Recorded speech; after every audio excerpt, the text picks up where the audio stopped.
Hello guys, good morning, good day everyone.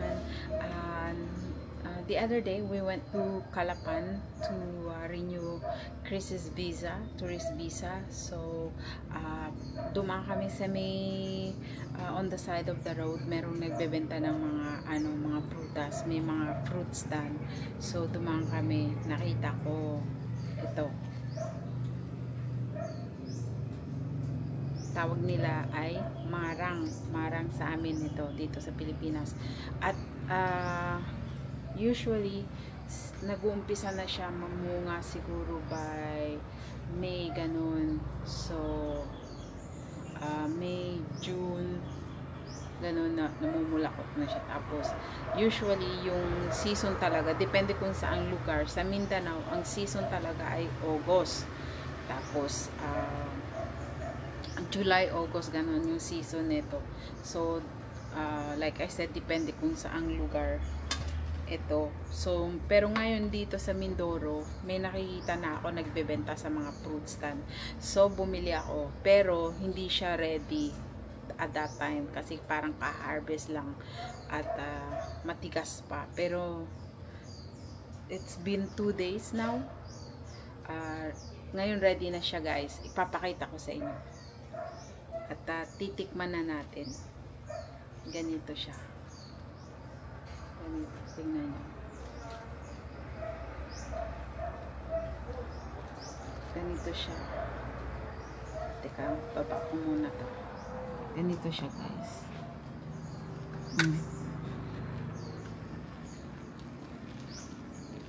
Ganito yung kanyang loob.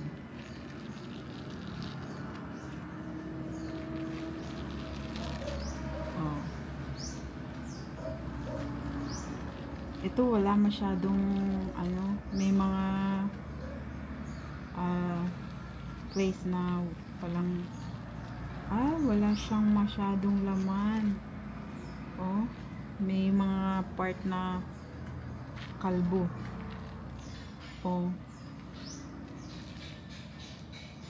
Ganun siya. May part na kalbo siya guys.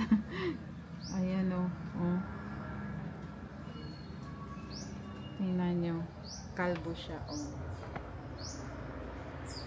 Pero ganito siya. Ayan, ganito siya. Wala siya.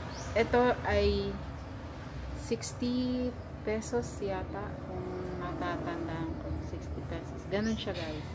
Yung lasa niya ay tingnan natin.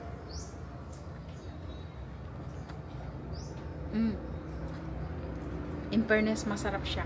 Ito naman, yung seed niya, yung pinaka-pit niya, siya. Pwede mo siyang i-roasted sa frying pan. Masarap siya. Masarap daw siya. Ganun. Teka lang, pakita ko sa inyo. Ayan siya. Ganun. Ayan Yan. Pwede siyang i-roasted. I-roast sa sa frying pan na kahit walang walang oil. Basta i-anuhin mo lang siya. Kaya isi-save ko yan siya. I-roast ko yan pag nakaipon na. Yan siya. Yung lasa niya is para siyang gatas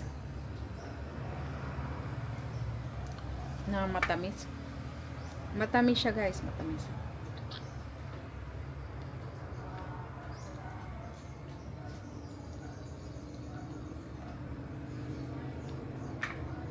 Meron siyang yan. Masarap.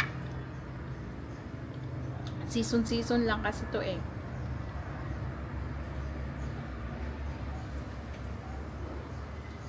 Pero pangit yung nabili ko. Kasi may mga empty spot. Ayan.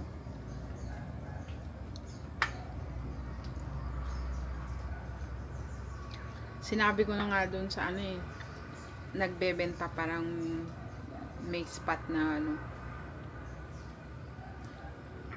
walang fruit, sabi niya meron daw, puno daw.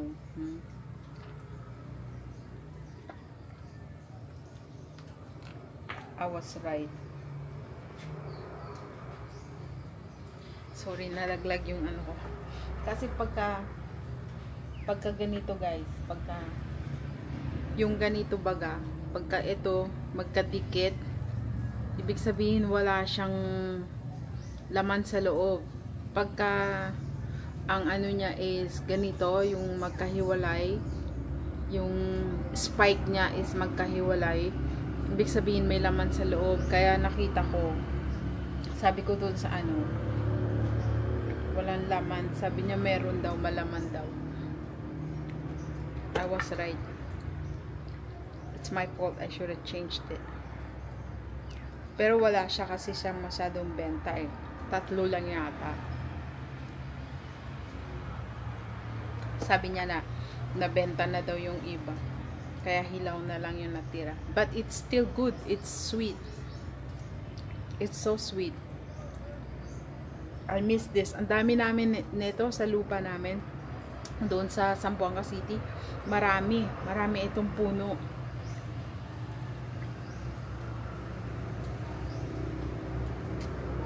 I remember when I was probably around 7 or 8 years old, dahil sa kahirapan, dahil sa siguro sa gutom na rin. Yung mga tao kasi pag kumakain nito, 'di ba, ito dinuduranan nila ito, yung ano, they spit this out obviously, but you can cook this and you can eat it. Like I said, you can roast them. So, yung kapatid ko at saka ako, sinusundan namin yung path. Yung path, pinupulot namin ito. Tapos pagdating namin sa bahay, hinuhugasan namin. Tapos saka namin sinasangag para makakain kami. Ganun talaga noon. Back then, siguro mga 1983.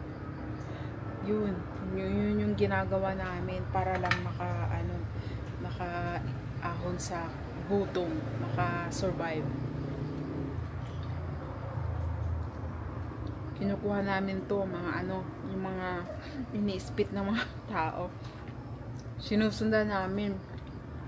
Tapos iniipon namin. Pag marami na siya, saka na namin ilulutuin.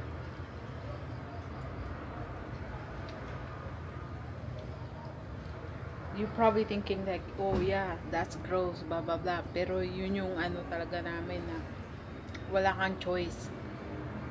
Yun, iipunin namin. Pero hinugasan namin. Syempre. Kasi yung iba, minsan nakakita sila habang naglalakad sila. Kasi ito, tumutubo lang siya minsan eh. Maglalakad ka, nakakita ka ng puno, inaakyat nila, tapos kinukuha nila yung bunga. Makakita sila ng ready na, kinakain nila while they're walking. So this, they spit the pit out, and so we collect them.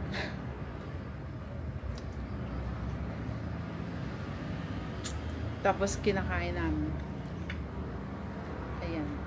Ayan lang guys. Gusto ko lang pakita sa inyo yung itsura ng marang. Ayan.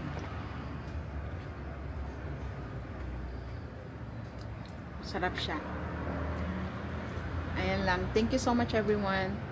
Please don't forget to comment, share, and subscribe. Pinay in Ontario YouTube channel. Thanks guys. Bye.